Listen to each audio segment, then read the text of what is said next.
SLBC టన్నెల్లో 9వ రోజు rescue కొనసాగుతోంది. టన్నెల్లో చిక్కుకున్న 8 మంది కార్మికులు చనిపోయారని మంత్రి జూపల్లి అధికారికంగా ప్రకటించారు. 8 మృతదేహాల ఆనవాళ్లు గుర్తించామంటున్నారు. టీబీఎం మిషన్ ముందు 4 డెడ్ బాడీలు, టీబీఎం మిషన్ కింద మరో 4 డెడ్ బాడీలు గుర్తించినట్టుగా తెలుస్తోంది. ఇవాళ 4 డెడ్ బాడీలను బయటకు తీసుకొచ్చే ఛాన్స్ కనిపిస్తోంది. మిషన్ కింద ఉన్న మృతదేహాలను తీయడానికి ఈజీగా వారం పైన పడుతుందంటూ రెస్క్యూ టీం చెప్తుంది. రెస్క్యూ ఆపరేషన్లో ప్రభుత్వ నిర్లక్ష్యమేం లేదంటూ ప్రకటించారు. బీఆర్ఎస్ బరుదు జల్లుతుందంటూ మంత్రి జూపల్లి ఆరోపించారు. మొత్తం మీద ఈ ప్రమాదంలో 2 ఇంజనీర్లు, 2 టన్నెల్ బోరింగ్ మిషన్ ఆపరేటర్లు, 4 కార్మికులు సొరంగంలో చిక్కుకున్నారు. ప్రమాదం ధాటికి టన్నెల్ బోరింగ్ మిషన్ 2 ముక్కలుగా విడిపోయింది. వెనుక భాగం 1/2 కిలోమీటర్ వరకు కొట్టుకురాగా ముందు భాగం పూడికలో కూరుకుపోయింది. ఈ రెండింటి మధ్య 3 నుంచి 5 మీటర్ల వరకు బురద పేరుకుపోయింది. టన్నెల్ ముందు భాగంలో సొరంగం మొత్తాన్ని మూసివేస్తూ 10 నుంచి 15 మీటర్ల వరకు మట్టి నిండిపోయిందని తెలిసింది. 2 టన్నెల్ భాగాల మధ్యలో 4, టన్నెల్ ముందు భాగం కింద సుమారు 15 నుంచి 20 అడుగుల లోతులో మరో 4 చిక్కుకొని ఉంటారని రాడార్ సర్వే చెప్తుంది. దీని ఆధారంగా గుర్తించిన 4 అనుమానిత ప్రాంతాల్లో ఏకకాలంలో తవ్వకాలు జరుపుతున్నారు. తవ్వుతున్న కొద్దీ ఊట నీరు వచ్చి చేరుతుండడంతో తవ్విన గుంతలు తిరిగి మూసుకుపోతున్నాయి. నిరంతరాయంగా ప్రవహిస్తున్న నీరు అందుకు అడ్డంకిగా మారుతుంది. సుమారు 3 నుంచి 5 మీటర్ల వరకు తవ్వితే తప్ప సొరంగంలో చిక్కుకున్న వారి జాడ తెలియదు. అందుకోసం సహాయక బృందాలు తీవ్రంగా శ్రమిస్తున్నాయి. తొలుత 2 టీబీఎం మిషన్ భాగాల మధ్య చిక్కుకున్న 4 బయటకు తీయాలన్న లక్ష్యంతో సహాయక చర్యలు ముందుకు సాగుతున్నాయి. టీబీఎం ముందు భాగం కింద చిక్కుకున్న వారిని వెలికి తీయడానికి మరో 2-3 రోజులు పట్టే అవకాశం ఉన్నట్టుగా తెలుస్తోంది. ఎందుకంటే వారంతా 15 నుంచి 20 అడుగుల లోతులో ఉన్నారంటూ జీపీఆర్ సర్వే చెప్తోంది. సో మొత్తం మీద ప్రస్తుతానికి ఆ 8 మంది కూడా సజీవ జల సమాధి అయినట్టుగా ప్రభుత్వం అధికారికంగా ప్రకటించింది. వారిని బయటకు తీసేందుకు అన్ని రకాల చర్యలు తీసుకుంటున్నట్లుగా మంత్రి జూపల్లి కృష్ణారావు వెల్లడించారు. మంత్రి ఏం మాట్లాడారు ఒకసారి చూద్దాం. సరే, నిన్న మొన్న పురోగతి అనేది చాలా ఉంది. నాకు తెలిసి బహుశా రేపు రాత్రి వరకే ఒక 4 ఆచూకీ అనేది అయితే రిమోట్ సెన్సింగ్ ద్వారా సర్వే రాడార్ ద్వారా లొకేట్ చేయడం జరిగింది. అంటే ఫ్రంటేజ్ ఉన్న వాళ్ళు. సో ఆ 4కి సంబంధించి రేపు రాత్రి వరకు మనకు పూర్తిగా అది కంప్లీట్గా బయటికి తీయడం జరుగుతుంది. రెండవది, మిగతా 4 ఆ యొక్క టీబీఎం మిషన్ ఫ్రంటేజ్లో ఉన్నారు.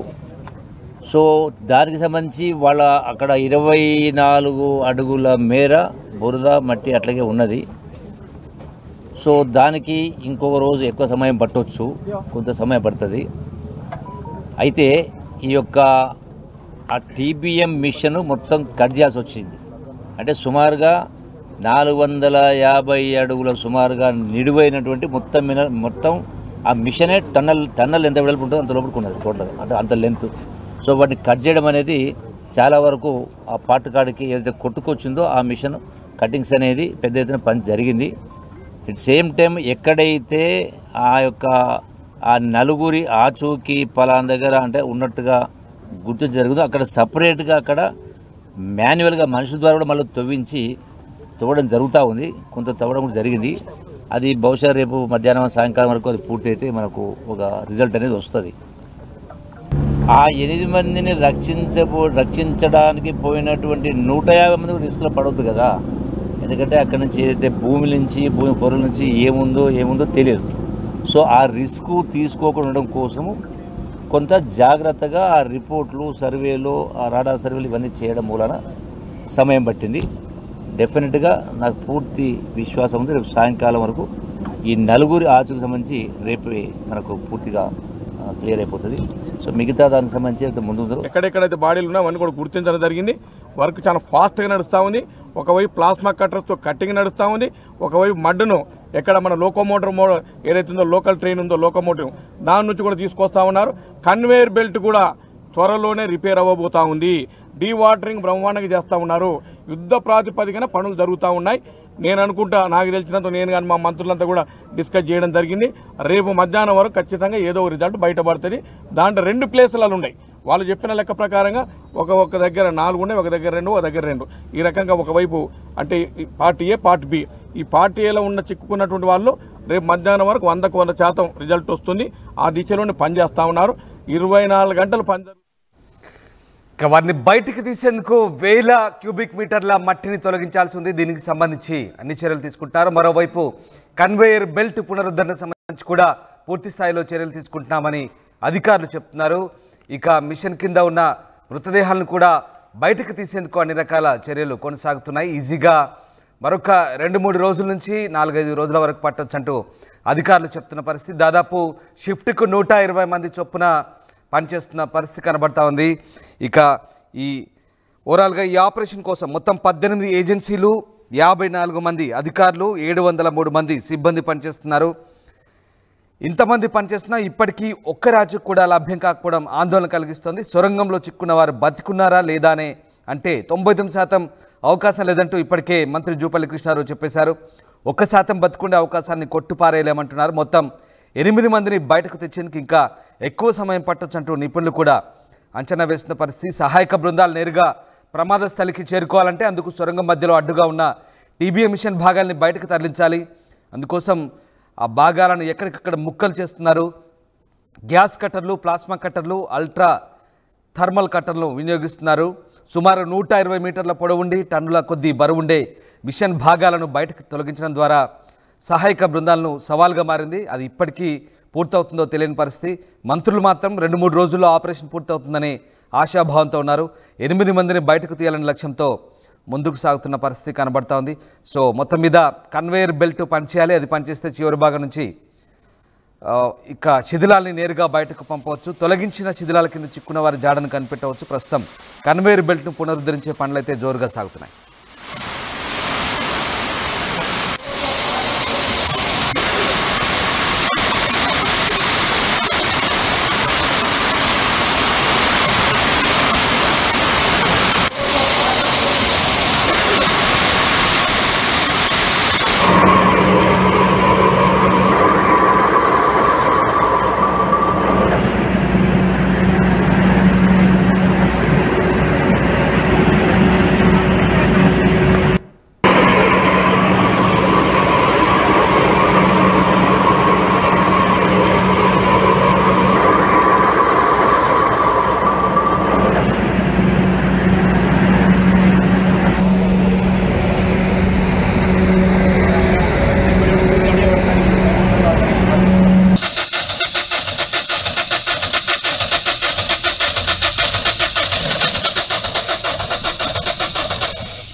ఎస్ఎల్బీసీ సొరంగ మార్గంలో చిక్కుకున్న ఆ 8 మందిని బయటకు తీయడానికి ఇప్పటికి ఇంకా పూడికతీత అలాగే డీవాటరింగ్ ప్రక్రియ కొనసాగిస్తున్నారు. అత్యాధునిక సాంకేతిక పరిజ్ఞానాన్ని వినియోగిస్తున్నారు.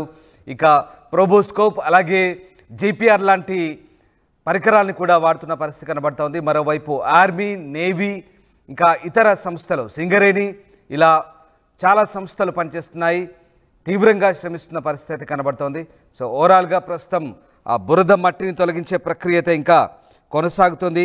రెస్క్యూ ఆపరేషన్ సంబంధించి ఆక్వాయ్, ప్రోబోస్కోప్ అలాగే జీపీఆర్ను ఉపయోగించి ఈ రెస్క్యూ ఆపరేషన్లు అయితే కొనసాగిస్తున్న పరిస్థితి కనబడుతోంది. Border roads organisation, BRO, Singareni, mines rescue, NDRF, SDRF అలాగే GIS national geophysical research institute, rat miners, HYDRAA, army, navy, ఇక మిలిటరీ సర్వీస్ ఇంజనీర్లు, మెడికల్ ఆఫీసర్లు, Delhi LNT, DRF, Navayuga, Megha, Robinson ఇలాంటి సంస్థలు కూడా పనిచేస్తున్నాయి. అధికారులు ఈ రెస్క్యూ ఆపరేషన్ను సమీక్షించి శిథిలాలు, బురదను తొలగించే పనిని వేగవంతం చేస్తున్న పరిస్థితి కనబడుతోంది. సో బురద, కాంక్రీట్ శిథిలాలను తొలగించడానికి గ్యాస్ కట్టర్లతో విరిగిన పరికరాలను కత్తిరించడానికి పని జరుగుతుందని అధికారులు చెప్తున్నారు. సో ఇప్పటికే సింగరేణి సహాయక బృందాలు మిగతా వాళ్ళందరూ తోడై ప్రస్తుతం ఈ సహాయక చర్యలు అయితే కొనసాగుతున్న పరిస్థితి కనబడతా ఉంది. సో ఓవరాల్గా ప్రస్తుతం ఆ 8 మంది జాడ అంటే దాదాపుగా బతికుండే అవకాశం లేనట్టుగా చెప్తున్నారు. సో మిగతా ప్రక్రియ అంతా కూడా మరొక వారం రోజుల వరకు కూడా పట్టే అవకాశం ఉన్నట్టుగా అధికారులు చెప్తున్నారు. రాష్ట్ర ప్రభుత్వం కూడా అధికారికంగా ప్రకటించింది. మంత్రి జూపల్లి కృష్ణారావు అయితే ఈ విషయాన్ని వెల్లడించారు.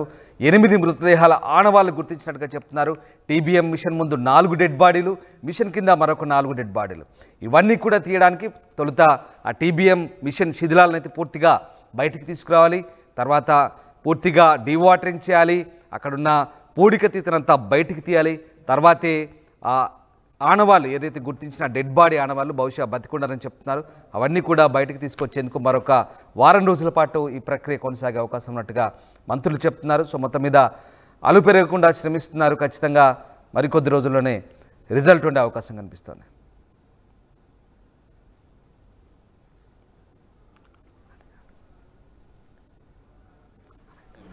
అక్కడ లోపలికి వెళ్ళాక పరిస్థితులను బట్టి పని చెప్తారు మాకు, ఆ పని చేస్తాం. అది ఎలా అనిపిస్తుంది? ఎందుకంటే ఆ ప్రాణాలను కాపాడంలో మీరు మీ ప్రాణాలను సైతం పణంగా పెట్టి పని చేస్తున్నారు. ఎలా అనిపిస్తుందండి? అది మాకు వాళ్ళు బయటకు వచ్చినాక ఉంటుంది ఆ హ్యాపీనెస్. వాళ్ళు ప్రాణాలతోటి బయటకు వస్తే ఆ సంతోషం వేరే ఉంటుంది. అది దాని తర్వాత చెప్తాం అప్పుడు ఫీలింగ్ అనేది, వాళ్ళు బయటకు వచ్చిన పరిస్థితిని బట్టి. ఎందుకంటే లోపల ఆక్సిజన్ కూడా కష్టంగా అందుతోంది, అయినా పని చేస్తున్నారు. సో అక్కడ ఎలా ఉందండి? మాకు ఆల్రెడీ కొంచెం అండర్ గ్రౌండ్ ఎక్స్పీరియన్స్ ఉంది కదా, అక్కడ మేము సింగరేణిలో చేస్తున్నాం కాబట్టి మాకు అది ఇక్కడ కొంచెం హెల్ప్ఫుల్ అవుతుంది. మీకు ఎలా అనిపిస్తుంది? మాకు ఎక్స్పీరియన్స్ ఉంది కాబట్టి మాకు. లోపల ఎలా ఉందండి ఆపరేషన్? సేమ్ ఇక అంతే ఇక బురద ఎక్కువగా ఉందా? యనమండుగురు ప్రాణాలను కాపాడడానికి మీరు వెళ్తున్నారు, ఎలా అనిపిస్తుంది? చాలా గ్రేట్గా అనిపిస్తుంది సార్. ఎక్కడి నుంచి వచ్చారు మీరంతా? మేము రామగుండం, గోదావరి కని. ఎలా ఉందండి లోపల పరిస్థితి? బురద బాగున్నది, వాటర్ ప్రాబ్లం బాగున్నది, చాలా డిస్టర్బెన్స్ ఉందండి. మేము మా శక్తికి ఎక్కువగా వర్క్ చేస్తున్నాము, రీచ్ అవుతామన్న నమ్మకం ఉన్నది. అంటే ఒక్కళ్ళు ఇద్దరు తప్ప ముగ్గురు తప్ప ఎక్కువగా పని చేయలేకపోతున్నారు ఒక చోట అంటున్నారు. అటువంటి పరిస్థితులు ఉన్నాయా? లేదా? ఎటువంటి సిచ్యువేషన్ అంటే ఎటువంటి ఇబ్బందులు ఫేస్ చేస్తున్నారు అక్కడ మీరు? చీకటి దాంతోపాటు ఇంకా ఎటువంటి ఇబ్బందులు ఫేస్ చేస్తున్నారు అక్కడ? మలువ క్లీన్ చేస్తున్నాం, ఐరన్లు కడిగేస్తున్నాం, మలువలు క్లీన్ చేస్తున్నాం, మలువ కడిగేస్తున్నాం. పెద్ద పెద్ద ఐరన్లు, గడ్డర్లు, డక్కు గిట్లు ఉన్నాయి కదా, అవన్నీ కట్ చేసి బయటికి తీస్తున్నాం. అంటే లోపల చాలా ఇబ్బందికరంగా ఉంది ఆ చీకటి, దాంతోపాటు ఊపిరాడిన పరిస్థితుల్లో కూడా మీరు పనిచేస్తున్నారు. ఎప్పుడైనా ఇబ్బంది అనిపించిందా మీకు? మాకంత ఇబ్బంది లేదు. అది మేము ఆల్రెడీ మాది ఇంతకంటే డేంజర్ ఉంటుంది. ఇది ఓకే, ఇబ్బంది పెద్ద ఏం అనిపిస్తలేదు. ఎప్పట్లో పూర్తవచ్చు అనుకుంటున్నారు ఇప్పుడు ఈ ప్రాసెస్ అంతా? ఎక్స్పెక్ట్ చేయలేము. ఒక ఆబ్జెక్ట్ అనేది అడ్డం ఉంది, అది తొలిగితే మన అని చెప్పారు. సో అది ఎప్పటికల్లా క్లియర్ అవ్వచ్చు అనుకుంటున్నారు మీ? ఎందుకంటే మీరు అంతా ఎక్స్పీరియన్స్ కాబట్టి మీ అంచనా చేస్తాను కానీ అంచనా వేయలేము దాన్ని.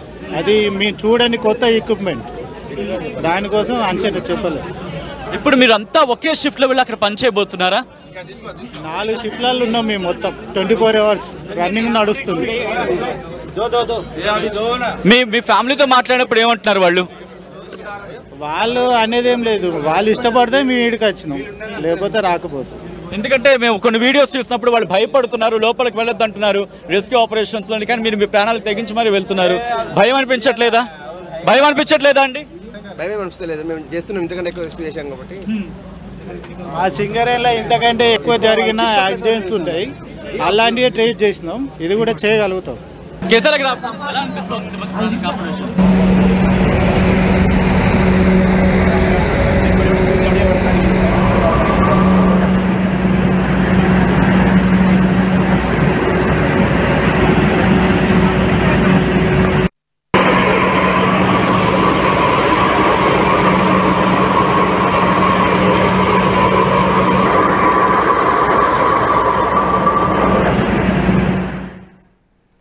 రైట్, షిఫ్ట్కు 120 మంది పనిచేస్తున్నారు. దాదాపు 18 ఏజెన్సీల నుంచి దాదాపు 700కు పైగా కార్మికులు ఈ రెస్క్యూ ఆపరేషన్లో పూర్తిగా పాలు పంచుకుంటున్నారు. ఇంకా కొద్ది రోజులు పట్టే అవకాశం ఉంది. మొత్తం 8 మంది చిక్కుకున్నారు. ఆ 8 మంది బయటకు తీయడానికి ప్రస్తుతం వాళ్ళంతా చనిపోయి ఉంటారని భావిస్తున్నారు. వాళ్ళందరినీ కూడా బయటకు తీసుకురావడానికి మరికొంత సమయం పట్టే అవకాశం ఉంది. ఈజీగా వారం వరకు పట్టొచ్చు అంటూ రెస్క్యూ టీం చెప్తున్నారు. ఇక సింగరేణి టీమ్స్ అలాగే మిగతా టీమ్స్ కూడా పూర్తి స్థాయిలో శ్రమిస్తున్నాయి. షిఫ్ట్ల వారీగా వాళ్ళంతా కూడా శ్రమిస్తున్న పరిస్థితి. మొత్తం మీద లోపల ఉన్నటువంటి పూర్తిగా బురద, మట్టి, ఆ పూడిక తీత, అలాగే దాంతోపాటు డీవాటరింగ్ ప్రక్రియ పూర్తయితేనే ఆ కంప్లీట్గా అక్కడ చిక్కుకున్నటువంటి ఆనవాళ్ళు, ఆ మృతదేహాలన్నీ కూడా బయటకు తీసుకొచ్చే ఛాన్స్ కనిపిస్తుంది. దీనికి మరింత సమయం పట్టే అవకాశం లేదు. టీవీ యాప్ వార్తల్ని క్షణాల్లో చదివే అవకాశం ఉంటుంది. ఒక న్యూస్ పేపర్, ఒక టెలివిజన్ ఛానల్